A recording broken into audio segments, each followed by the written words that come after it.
go. So we're going to start out, welcome for our yoga today. We're going to start out in what's called classically the comfortable seated position. I suggest if you have a little trouble with the tight heels, the tight knees and hips, that sometimes elevating, either sitting on a block or the folded up beach towel is a good option. It helps if your hips are a little higher sometimes. If for any reason your knee gets bothered by being folded up, just stretch a leg out. It's not rocket science. We don't have to be these are the rules. All right, so we're just going to do a few basic kind of loosen up things today. So the first thing we are going to do is we're going to bring our right arm out at shoulder height, and I want you to let the palm face the center line. Keep that elbow straight, and I want you to keep your shoulders square to the front. You're going to take your opposite hand and you're just going to draw it across at shoulder height for a nice stretch here. So you want to focus on the stretch in your back between your shoulder blade and your spine. And we're going to add a little bit of neck movement with this too. So I want you to just drop your chin down towards your chest, and then as a slow, big, round circle. Roll your right ear towards your right shoulder. Roll it back down to the center. And then roll that left ear towards the left shoulder and come back down. And then you can come up and release that arm. Give it a little circle. And we're going to do the other side. So now that left arm comes up, and again, palm pointed to the center, elbow straight, and take your opposite hand and start to draw that arm across. This focuses the stretch into your back. So you don't want to twist your body, just stretch in the back by bringing your arm across. It doesn't matter how far over your arm goes. Drop your chin down again, and this time we're going to roll, nice big circle, left ear to the left shoulder, roll it back down to the center, and now over to the right shoulder, and back to center. Bring your head up, release that arm. Now the next one we're going to do is probably one of the more important things for all of us that work all the time now on computers. So if you only have time for two moves, this one and the next one are going to be the two biggies. So we're going to do some wrist stretches. So bring that arm back out. The palm is pointed away from you. I have a friend, she always says, stop in the name of love, like that kind of 60s, what is it, the Supremes. They do this when they do that song. So rotate your fingers out and down. Elbow again stays straight. You're going to take your opposite hand and gently pull your fingers back. So we don't want to go to a point of pain. In yoga, we call it going to your edge. You feel a stretch, but it's not painful. And that's what we want to sense now. Keeping that elbow straight brings it all the way through your whole forearm down to your fingertips. And now release. And maybe you want to, just circle those wrists around a little bit, wiggle the fingers, shake it a little, and let's do the other arm. So let's bring that hand out. Again, stop in the name of love. Rotate those fingers out and down. Using your opposite hand, reach up. This elbow is staying nice and straight here at shoulder height, gently pulling those fingers back. One side almost always hurts more than the other, and it's usually your favorite texting hand that gets tight.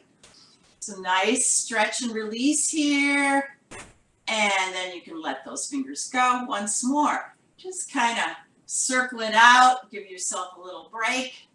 Nice. All right, so the next thing we're going to do, this one is really a big deal for your hips. You sit too much, so this is the second move that you really, really want to do. So we are going to come into what's called tabletop. So wrists are going to be right under your shoulders, and your knees are going to be right under your hips. This is where you might want those blocks handy or the coffee cans or some books. And I want you now to bring your right foot forward between your hands. And I don't care how it gets there. You can use your hand to pull it forward. You can take 15 steps if you have to get it forward. Make sure your ankle is far enough forward. It's going to be directly under your knees. You don't want it way back. So it's out to the front here. Hands rest on either side of your foot, and then start to scoot that opposite knee back. So we're coming into a low lunge, a supported lunge, because we've got our hands. This is where, depending on how tight you are, you might want those blocks. Don't put them way out to the side. Put them right under your shoulders. And now we're going to just gaze out ahead of us, and you're going to start to lean forward into this right knee. So we're stretching out this main groin muscle called the psoas muscle, and massage therapists like to call it their money maker because it attaches all the way up into your back. So when it gets tight, because you're folded up sitting in a chair all day, this muscle getting stretched out will really help your low back. Now we're going to walk our hands back. Foot stays where it is. Your knee stays where it is. You're just going to walk your hands back. Take the blocks if you think you might want them. And you're going to come back to where your hands are at about your knees. Your front knee has now straightened out and you're back over this back leg. Don't sit down. Stay with this back leg. The thigh is vertical. You might need to flip the blocks up to a higher position.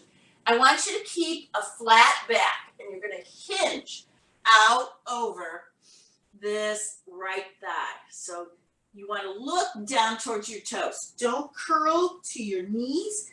Keep it moving so that the chest is coming down, and you're gazing out. You get a nice stretch through the back of the leg. Good, nice. Let's walk it back forward again for another one of those good groin stretches because they're so important. So sinking down, just really get that full stretch. Really feel your hips pushing down towards the floor and towards the front, and that'll stretch this whole area that gets so tight when we sit. And now let's just step back into our tabletop position. You need to wiggle your hips a little. And we're going to do the other side. So again, we're in our tabletop. This time, that left leg comes forward, keeping that ankle far enough forward that it's going to be under your knee. Scoot that right knee back. So again, we're in a lunge. Once more, if you want to let those blocks be on either side of that foot, you can do it. Maybe you don't need the blocks, or maybe they're good in a different position on this side. But again, I want you to gaze forward and just lean forward into that left knee and start to feel this stretch in that groin area, just feeling that nice release. And this can be really, really tight. So for a lot of people, you might only be able to get part way forward, and that's okay. You just go with where your body is today. All right, let's walk it back once more for a nice little hamstring stretch. So again, this left leg now has straightened, and adjust the blocks if you need to, and hinge. Remember, your chest is leading the way here. So you're gazing down at your foot, and your chest is coming to your thigh. Feel that nice stretch in the back of the thigh area. That's that hamstring that gets also very tight when you're in that folded up, sitting in the chair position. And now we'll come forward again. So walk those blocks forward. We're going to come in one more time to that nice position where the hips are sinking down to the floor, getting that big stretch. Maybe notice differences from side to side in your body. It's very, very normal. Just letting that nice release, that gentle stretching out. Good. And now let's come back once more to our tabletop, and maybe you want to just kind of just let it release a little. And now we're going to stand up, and we're going to get a little bit of a stretch for the chest area, for the front of the body. And we're going to be doing a standing version of a camel pose. So for camel pose, there, that looks pretty good. We're going to reach our hands around behind and interlace those fingers. Now, for a lot of people, it can be hard to straighten your arms, but straighten them down. Let those arms lengthen down as best you can here.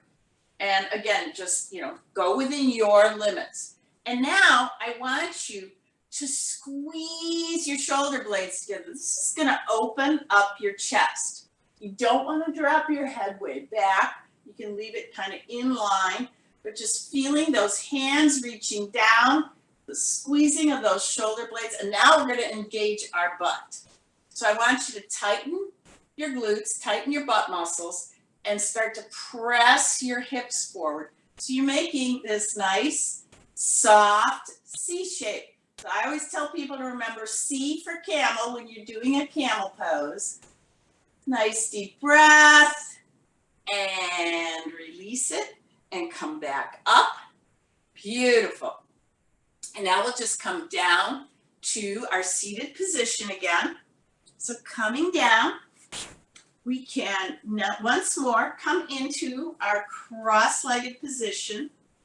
And now we're just going to kind of maybe softly move those legs a little bit. You can even gently press on the inside of your thighs a little, just kind of feeling that gentle movement. You don't want to bounce hard out to the end of the muscle.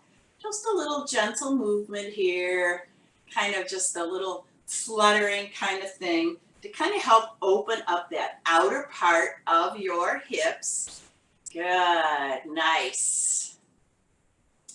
And now I think we can just do a little simple twist here.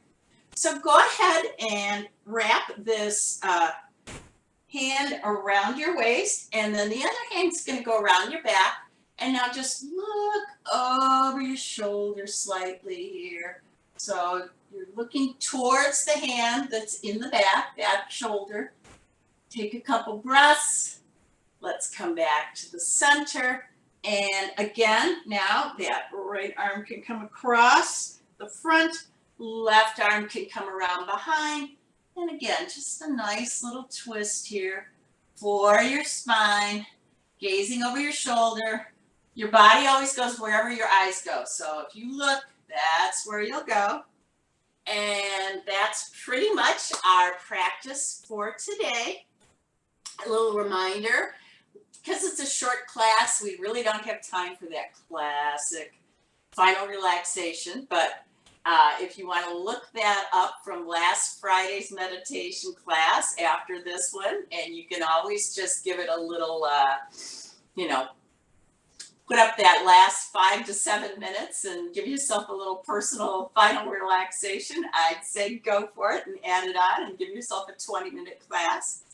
Thank you for joining me today, and I hope you have a lovely day, and we'll be back tomorrow for chair yoga.